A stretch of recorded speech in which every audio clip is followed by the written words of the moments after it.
Welcome to The Explainer. Today, we're diving into one of Europe's most incredible destinations, Croatia. And we're going to turn some expert research into your personal essential playbook for a safe trip. So where are we getting all this great info? Our guide today is built on the amazing research from EmergencyReady.eu. Think of it as a super smart travel buddy that pulls together all the critical stuff you need to know before trouble even thinks about starting. It's all about helping you stay one step ahead.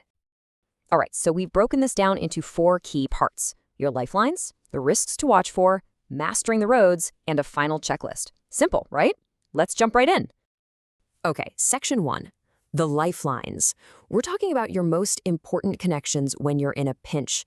This is that stuff you really hope you never have to use, but you'll be so glad you have it if you do. Okay, if you remember just one number, make it this one. 112. Seriously, burn it into your brain. It's the universal emergency number for the whole EU. And in Croatia, it's your one-stop shop for police, fire, and ambulance. No matter where you are, 112 is the number that gets you help. Now, while 112 is your go-to, it's a really good idea to save these direct numbers in your phone too. I mean, think about it. If you're sailing along that gorgeous Adriatic coast, knowing 195 for maritime search and rescue could be a lifesaver.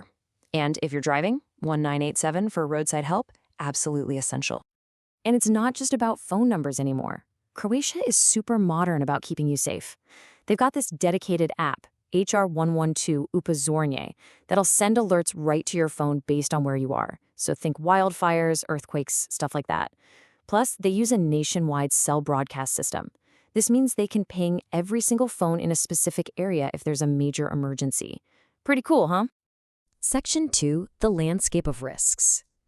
So now you know who to call. Let's talk about what you should be watching out for, from Mother Nature to, well, other people. When you break it down, the risks you'll face in Croatia really fall into 2 buckets. On one hand, you've got natural hazards. We're talking about things like summer wildfires down on the Dalmatian coast, some earthquake risk, and this incredibly powerful wind they call the bura that can just blast across coastal roads. Then, on the other hand, you have man-made risks. And this is everything from, tourist scams to something much more serious, unexploded landmines. Okay, let's talk scams, because knowing the playbook is how you avoid them. The big one? Unregistered taxis. You hear these horror stories of people getting charged over €100 for a quick 5K ride in Split or Dubrovnik. No way. The fix is easy. Always use a branded, official taxi, or just fire up an app like Bolt or Uber where the price is locked in. And for pickpockets, it's the same old story. Keep your bag zipped and in front of you, especially when you're in those beautiful but crowded old towns. All right, now this is incredibly important, so listen up.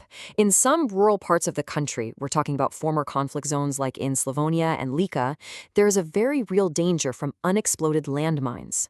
So when you see this advice, it's not just a suggestion, it's a non-negotiable rule for your own safety. Stick to pavement. Stick to marked trails. And if you see a red sign with a skull and crossbones, you turn around. You do not pass it. Period. Moving on to section 3, mastering the roads. Because let's be honest, a lot of you are going to want to drive that stunning coastline. The views are just breathtaking, but you got to know the rules of the road to do it safely.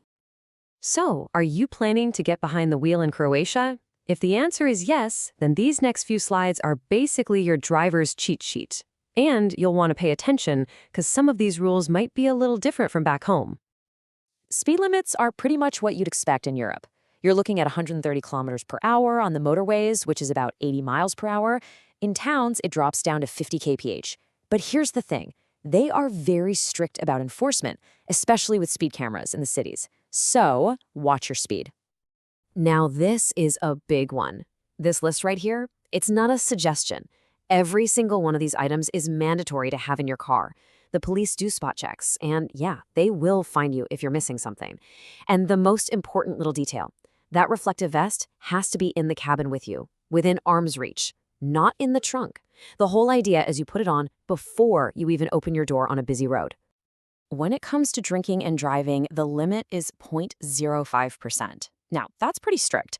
It's lower than in some parts of the world, so honestly, even one glass of wine with dinner could put you over the edge. The best advice? Just don't. But, and this is a big but, if you're a professional driver or if you're under the age of 24, the limit is 0.00. We're talking absolute zero tolerance, not even a tiny bit. And don't forget, the rules literally change with the seasons. If you're there in the winter, basically from late October to late March, your headlights have to be on 24/7. Day, night, doesn't matter. And from November 15th to April 15th, your car absolutely has to have winter tires. All right, we're on to the last section, your final checklist. Think of this as the final simple stuff you do right before you go. These are the little things that honestly can make a huge difference.